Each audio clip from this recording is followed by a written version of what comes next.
నాన్న అందరికీ శ్రీరామనవమి శుభాకాంక్షలు. అప్పుడే చెప్పాను, ఇప్పుడు చెప్తున్నాను. అందరూ ఆరోగ్యాలతో ఉండమని మనస్ఫూర్తిగా కోరుకుంటున్నాను. ఆ సీతారాముల ఆశీస్సులు మీ మీద ఉండాలని కోరుకుంటూ, ఇది వడపప్పు పానకం అన్నమాట. ఇవి చూపిద్దామని నీకు వీడియో చేస్తాను. అప్పుడే విషయం చెప్పినాను. ఇవి వడపప్పు అంటే పెసరపప్పు అనమాట. మీరేమంటారో నాకు తెలీదు.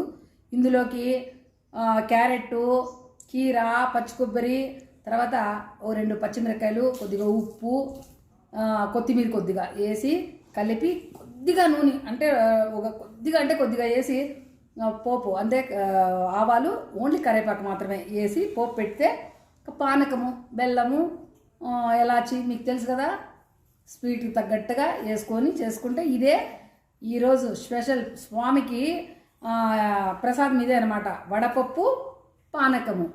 ప్రతి ఒక్కరూ ఇలా ఈరోజు ప్రతి ఒక్క ఇంట్లోనూ ఇలా చేసుకొని స్వామికి నైవేద్యం పెట్టాలని కోరుకుంటున్నాను. మామూలుగా ఓళిగులు, కుడాలు, పాయసం అన్నీ చేస్తారు. ఇవి మెయిన్ స్వామికి పెట్టాల. ప్రతి ఒక్కరూ రాముడు కళ్యాణము ఈరోజు కాబట్టి భద్రాచలంలో అక్కడ కూడా ఇవే పెడతారు. మన ఇళ్లల్లో కూడా ఇవే పెట్టుకోవాలని నేను ఈ వీడియో చూపిస్తున్నాను. ఓకేనా? మీరందరూ చేయకోకుండా చేసుకొని స్వామికి పెట్టండి. ఇప్పుడు చేయకోకుండా సాయంకాలమైనా స్వామికి పెట్టండి. ఓకేనా? బాయ్.